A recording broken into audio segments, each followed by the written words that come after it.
Welcome back and thank you for staying with us. Now, IPPIS is an information communications technology project initiated by the federal government of Nigeria to improve the effectiveness and efficiency of payroll administration for its ministries, departments, and agencies. Now, this is plus politics. The Accountant General was not available to answer an audit query raised against his office, but his representative, who is the director in his office, Adiro Emmanuel, was unable to answer questions asked him by members of the Senate panel. The senators expressed anger over the director's inability to provide necessary documents pertaining to the IPPIS account, put at 2.9 billion naira. I still have my guest with me in the building this evening, Francis Chilaka, political analyst, and also legal practitioner, Tunji Abdulhameed. Thank you very much for staying with us. Thank you. Now, the IPPIS story, I mean, there's a whole lot to discuss about it. But I just want to take your reaction to this recent development. Have we in this country been sincere to solve the cancerous problem of ghost workers? We have not. So everybody in government see money or government money, they see it as their own share of the national cake. We no longer have men of proven honor and integrity running the affairs of this country. And is that deliberate? Yes, it is. Okay. It is deliberate because those who are in charge keep enriching themselves while ensuring that the ordinary man remains poor to do their biddings. Now, coming back to the issue at hand, first and foremost, I think that the Senate should calm down. We have a saying in our place, they say, take the message and leave the messenger. It's unfortunate that from the 8th Senate to this Senate, each time anybody working under the executive is summoned, they don't show up. And all we hear is that the Senate will say, we're going to issue a bench warrant, we're going to penalize you, we're going to do this. Unfortunately, we have a Senate that is gradually losing the respect of Nigerians. Because what we hear is too much talk and no action. I see no reason why the Senate should summon a DG and he will refuse to show up. That's the height of impunity. This is not the first time. I mean, we've seen that happen over that's what I'm saying. and over again. It is because you have a Senate that seems to have no teeth. They only back, but they can't bite. But isn't that because there's a need for the devolution of power? Earlier when you were speaking, you talked about power being concentrated only with the executive. And so don't you think the need for devolution of power, which was one of the mantra upon which this administration actually came in and promised there was going to be devolution of power, if that is done, don't you see the Senate being what it should be? A system where a Senate president, so to say, is handpicked by the instrumentality of the executive, what do you expect would happen? If a governor handpicks you as a chief judge of the state, you will do the bidding of the governor. What you have playing out at the federal level is playing out at the state level, is playing out at the local government level. And that's why I keep saying we do not have the institution in place. You want to react to the recent development, IPPIS and it's still part of the corruption we're talking about in the country. So it's all about corruption. And we're having this issue, even under the regime that calls himself an anti-corruption regime, yes, in quotes. And we are still having this problem. It shows that everything is about corruption. And why we are seeing it is that the corruption that we're talking about is not being fought with sincerity. There's no fight against corruption as far as I'm concerned. We're just fighting individuals. We are fighting people who are against our interests. We are fighting people who are in opposition. You know, and we are where we are today, a situation whereby a National Assembly will summon a particular director or even a minister and will not come because in the last dispensation, that is the 8th Assembly, when this was happening, because of the hatred some people have for the leadership of the House at that time, they see it as normal. That why would they be summoning people? Is that their job? Most people don't even understand the role of a Senate or of the National Assembly. Most people don't understand the role of the duties of the National Assembly. They don't know that, look, National Assembly are there to checkmate the executive. So whatever Saraki-led administration tried a lot to ensure that this the respect for the National Assembly is there. But people see it as politics, and people see it as he's trying to prevent the president from doing his progressing. So, but today now we now see whether or not Saraki was the one preventing them from progressing, because Saraki is not dead now. But some of the things they are complaining about now is it happening now, and they want to fight it. Unfortunately, we have a Senate now that will not even fight. That will not even fight. Not fight. That will not check the executive. So, if you don't punish people for crime, if people have committed similar crime in the past are not being punished, some other people will still commit the crime because they see it as, well, what will happen. At the end of the day, even this, the man appeared, and he was able to give one explanation that is even not clear, or that you will see them doing a standing ovation, and then it goes, and that will be the end of it. Yes. You won't hear anything again. Even if there's an indictment as to whether or not something happened, or this or that, nothing will happen thereafter. So people will continue to do this thing until when you punish people for crime, other people will be deterred from going to it. Until we start that, we may not move for any. Now, I'm even concerned now. The Accountant General was not present to answer the query. I mean, before the Senate committee, then a director in his office represented him and still could not answer questions asked him by the committee. Now, what does it say of the quality of public office holders we have representing us in ministries, agencies, and power statutes? Well, it depends on the kind of power the director has and the kind of information at his disposal. Yes. I mean, we know how the ministries work. It was instead, he represented the... Yes, you can go and read a speech on behalf of your managing director, but then if they throw questions... You can only answer questions on what you know. On what you know. So I think that is what has transpired.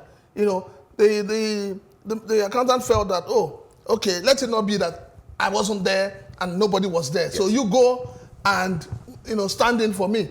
Probably the director just went in to bear his name and say, I'm representing him, and he sits down. But look at the question he asked. If that is the case, there's a problem. Because if you are representing somebody, if you are going to defend a particular project or budget or whatever, or proposal, or even the account or whatever, yes, you must be abreast of that, of everything in that document. If you are not abreast of it, that means you don't don't care. You just went there to say, let me just go and sit down and see what I'm saying. So it shows that people who are representing us, who are in terms of authority, are not, maybe they're not even competent enough, or they're not working harder to ensure that things that are supposed to be done are done. That's what I deduce from that particular situation. A situation whereby you are going to represent somebody, you have information as regards what you are going to do there. Yes. I expect you to be prepared and to know what is in that document. If the question is asked, it's outside the frame of your job or outside the document you are, that we can hear that. But what they're talking about is about the IP, what's it called? IPPIS. Which you are aware of before you come in there. What has played out, or what keeps playing out, is the fact that our educational system has been thrown to the dogs. That is what is playing out. Because people get into civil service, most times not because of merit, because of political quota system and federal character. And all of that. And federal character. And federal character. So, once education, like I keep saying, a country that does not have value for public schools is not ready to develop. What we have today are schools run by churches, individuals, politicians. These schools, most of them are only interested in the money they collect every 3 months. Every 3 months, parents are pushed to the wall to cough out money. All our public schools are what? They are dead. So the children of the ordinary masses cannot have quality education. That needs to change. If things have to work, it needs to change. Public schools, most of these are leaders. I'm a beneficiary of public school. Most of our leaders are beneficiaries of public schools. So why has the system been collapsed? Why has the system collapsed? Why has the system been killed? So we need to invest more in education. When we talk about education, we're not talking about private schools. We're not saying, okay, like when we're saying about the North, investing in schools, we're not saying that the governor should go and build a school for himself or the permanent. No, we're saying there are public schools. Bring them back to life so that there will be competition between the public schools and the private schools. Yeah, because the dichotomy between private and public schools is so large. Now, but how do you see this situation panning out? How do you think this is going to pan out eventually? The one with the National Senate? Yes, please. It's going to go the same way every other thing has gone. Yes, because for me, I am one of those who don't believe in media trial. And unfortunately, this government has done more of media trial than real trial. It's unfortunate. I mean, we have the issue of the former governor of Abia State, Theodore Oji. It's creating panic. Nobody has been arrested. So you don't throw a spanner in the wind and you just go and sleep. I keep saying it. The institutions are not working. EFCC as a body should make pronouncement once they are ready to prosecute the person. So that as you're making your pronouncement, you're making an arrest. People will see you as working. But what we have today is not that. We have too many media trials and nothing to show for it. They are keeping the spanner. They are keeping the spanner so that the day you decide to wake up from a slumber, they will now show you the spanner. Well, there was people have started protesting. That was why I said, in as much as we're not punishing people for crime, other people will be encouraged to commit crime. And the cause of this is just because people are not being punished. And in that case, the executive and those that are responsible for the enforcement of the law should do more. The agency that is responsible for investigation of the crime should do more. This kind of situation, once somebody is alleged of an offense, and you investigate, you don't. Sometimes when that person is not in line with the party in power or is not in line with the person in power, they will be waiting for somebody to say bring petition. But if that person is not there, without anything, they will go and pick him and say we suspect that so has happened. Until we will carry out our duties as regarding the rule of law without fear of evil, we may not be able to get anything. And until people are being punished for committing crime, this crime will continue. We'll continue to hear all the kind of thing. Because this one, like you said, it will go the same other way others are going. You may not hear anything thereafter, even after the report of the investigation. Tunji Abdulhameed, legal practitioner, thank you very much for joining us on Plus Politics and for your contribution. And Francis Chilaka, political analyst, thank you very much for the show and for your contribution. Thank you. We'll take a short break now, and when we return, I will give you my take. Do stay with us.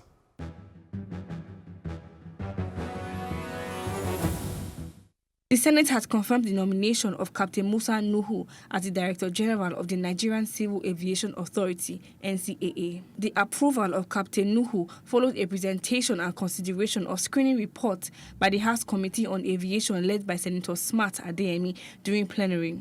The committee noted that Captain Nuhu possesses the requisite experience, relevant academic and professional qualifications, and has no petition against his nomination. Mr. President, at the end of the screening exercise of Captain Musa Shaibu Nuhu, the committee findings are as follows: that the nominee has requisite experience, that he possesses relevant academic and professional qualification, and that there was no petition against his nomination. Conclusion: arising from his wealth of experience in the aviation sector, the committee considers Captain Musa Shaibu Nuhu suitable for appointment as Director General, Nigeria Civil Aviation Authority. Recommendations. Mr. President of the Senate, distinguished senators, the committee recommends that the Senate do adopt the report of the Senate Committee on Aviation and confirm the nominee, Captain Musa Shaibu Nuhu, as Director General, Nigeria Civil Aviation Authority. Will the Senate confirm the nomination of Captain Musa Shaibu Nuhu for appointment as Director General of the Nigerian Civil Aviation Authority, NCAA? Those in favor say aye. Those against say nay. The ayes have it. The nomination of Captain Musa Shaibu Nuhu is hereby confirmed as Director General of the Nigerian Civil Aviation Authority, NCAA.